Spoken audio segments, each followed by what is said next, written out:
Bonjour à toutes et à tous. Une question revient régulièrement, les huiles essentielles sont-elles écologiques? Cette question est pertinente et quand on utilise les huiles essentielles, il est important de se la poser. D'autant plus que régulièrement des articles soulignent le caractère non écologique des huiles essentielles, basés essentiellement sur deux critères, le rendement à l'hectare, critère qui est souvent relié à la quantité d'eau nécessaire, et la pollution engendrée par les molécules des huiles essentielles lorsqu'elles se retrouvent dans l'environnement. Vu comme ça, en effet, le bilan des huiles essentielles est mal engagé et on pourrait culpabiliser d'acheter quelques huiles essentielles pour préserver sa santé. Avant d'aller plus loin, il est important de regarder ce qu'est le marché mondial des huiles essentielles. Les huiles essentielles destinées à l'aromathérapie et aux usages personnels ne représentent que 2% du marché mondial des huiles essentielles. 98% des huiles essentielles produites sont consommées par trois industries de masse, l'agroalimentaire, et oui, énormément d'huiles essentielles se retrouvent dans nos aliments pour donner du goût et des odeurs, la parfumerie, dont les huiles essentielles sont la matière première, et les cosmétiques. On pourrait donc s'arrêter là et dire que l'impact écologique des huiles essentielles destinées à l'aromathérapie et aux usages personnels est négligeable par rapport au reste. Et si on souhaite limiter l'impact écologique des huiles essentielles, il est préférable de limiter sa consommation des produits issus de ces trois industries de masse. Mais ce serait dommage de s'arrêter là, car même si l'aromathérapie ne consomme que 2% de la production d'huile essentielle, elle ne nous dispense pas d'avoir un comportement responsable.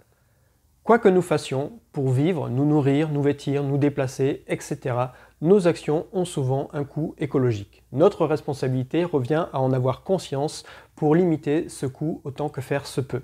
Utiliser les huiles essentielles de manière responsable, c'est le faire en étant en accord avec ce principe. Et pour ça, la première des choses à faire est de s'informer, d'apprendre, de comprendre, de sortir de la logique. Je trouve une recette sur internet et je l'applique sans comprendre. Il faut comprendre pour voir si le conseil est pertinent. La méconnaissance des huiles essentielles conduit souvent à des mauvaises utilisations, voire des surdosages, essentiellement dans les produits d'entretien faits maison. On a tendance à penser qu'une goutte ce n'est pas assez, alors que les huiles essentielles sont des concentrés de principes actifs et on peut obtenir un effet avec moins d'une goutte. Vient ensuite la question de l'usage. Les huiles essentielles achetées par des particuliers le sont généralement pour 4 raisons. La santé, les cosmétiques, les produits d'entretien et la diffusion de parfums d'ambiance. Attardons-nous sur l'utilisation thérapeutique des huiles essentielles puisque c'est la thématique de ma chaîne. Et vous allez voir que les points que je présente sont omniprésents dans mes vidéos.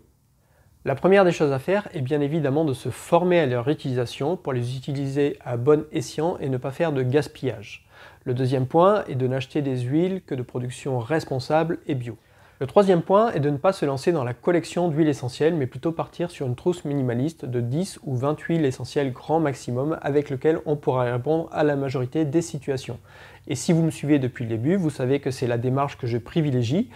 Je vous renvoie à ce sujet sur ma vidéo « Comment construire sa trousse d'aromathérapie ». Je mettrai le lien dans la description ainsi qu'en fin de vidéo.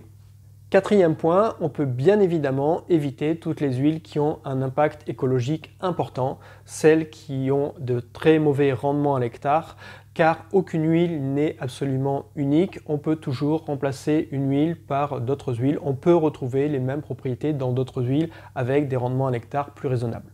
Cinquième point, pensez bien évidemment à la dilution. Comme je le disais, il faut parfois moins d'une goutte pour commencer à avoir des effets et en diluant les huiles essentielles, on en utilise beaucoup moins.